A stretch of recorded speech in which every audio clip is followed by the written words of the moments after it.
PBO Art Academy. Bonjour, Fred de Beaux-Arts. Alors pour PBO Art Academy, aujourd'hui je vais vous parler du gesso. Waouh, le gesso, ou le gesso d'ailleurs, puisqu'on peut dire les deux.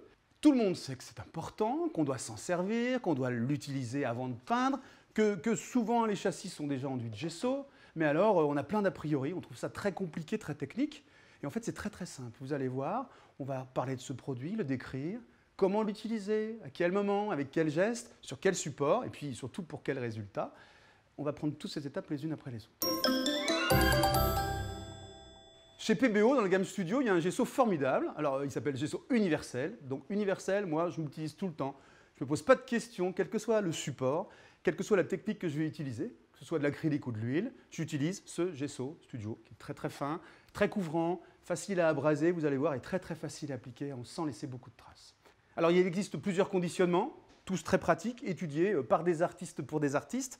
Le tube qui permet très proprement de déposer sur votre support la quantité juste nécessaire, suffisante pour enduire votre support, de refermer le bouchon proprement et de garder le tube pour le prochain usage, ou alors des pots, 500 ml, là ici par exemple, qui vont vous permettre de travailler directement avec le spalter, de tremper directement dans le pot, je ne le fais pas, on va faire ça tout à l'heure. Attention dans ce cas-là à utiliser des pinceaux très propres, parce que la moindre bactérie, la moindre saleté va aller souiller quasi systématiquement votre peau. Donc gardez-le au propre. Donc maintenant, on va regarder comment l'utiliser, comment l'appliquer chez soi. Quel que soit le support utilisé, quelle que soit la marque de votre support et quelle que soit sa finition, on va donc préparer la toile pour avoir une surface qui correspond exactement à votre univers artistique. Et pour être certain que vous ayez un confort d'utilisation, un confort d'application de vos premières couches, avec le pinceau qui s'applique bien, la couleur qui reste bien, qui s'accroche bien. Et ça passe par cette phase préparatoire d'application du gesso. Alors, on va le faire, étape par étape. Vous allez voir, c'est très simple. Ça s'applique en plusieurs couches. Le nombre de couches est variable.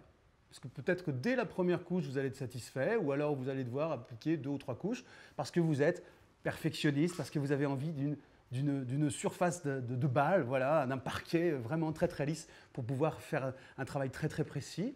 Et dans tous les cas, vous allez au fur et à mesure appliquer ce gesso, entre 2 couches, laisser sécher et abraser. On va le faire rapidement, je vais vous montrer les gestes.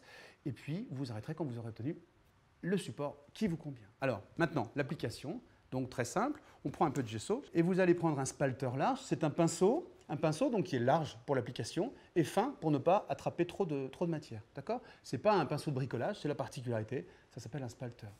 Là, j'ai pris un spalter en polyamide avec des poils assez nerveux, ce qui va me permettre de maîtriser mon geste quand je vais appliquer le gesso. Vous imbibez votre spalter et vous allez, sur le support, appliquer régulièrement.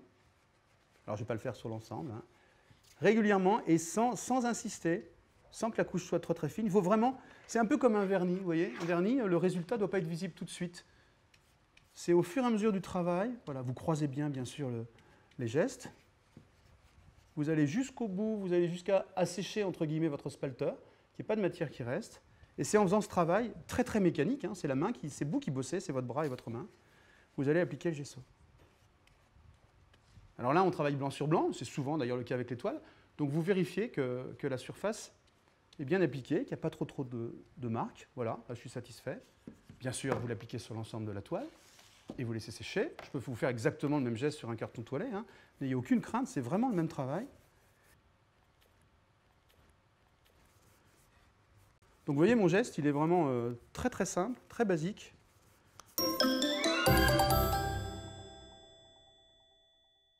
Alors, après séchage de cette couche, cette première couche, il n'y a plus de zone brillante ni glacée. Donc une fois que c'est bien sec, vous allez prendre de la toile émery, un papier abrasif, assez fin, et vous allez, sur l'ensemble de la surface,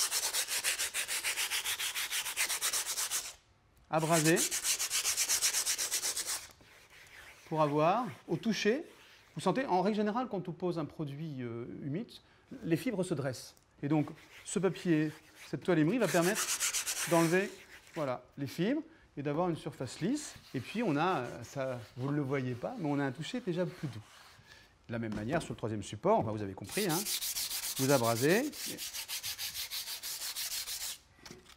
pour avoir. Et alors là, c'est vraiment visible les fibres qui étaient dressées ont disparu et on a quelque chose de velouté, de doux. Voilà.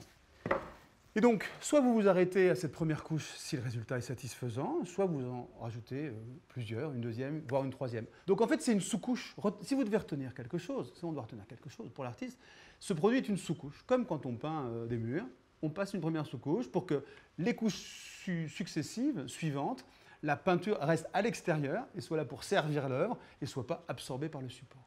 Donc c'est une sous-couche qui va isoler le support, quel qu'il soit, et qui va faire d'abord donner du plaisir de peindre, c'est important, et puis de la splendeur aux couleurs. Autre chose, et pour terminer, le gesso va aussi servir dans les techniques de collage quand vous utilisez des morceaux assemblés, du bois, du plâtre, des tissus, du métal, etc. Ça permet, une fois que tout votre assemblage est fait, avant de peindre, d'uniformiser le support avec 3-4 couches de gesso, avec la même technique d'application. Et après, vous avez un support uni, avec tous vos reliefs qui sont prêts, et vous allez pouvoir peindre dessus. Merci et à très bientôt pour d'autres tutos pour PBO Art Academy.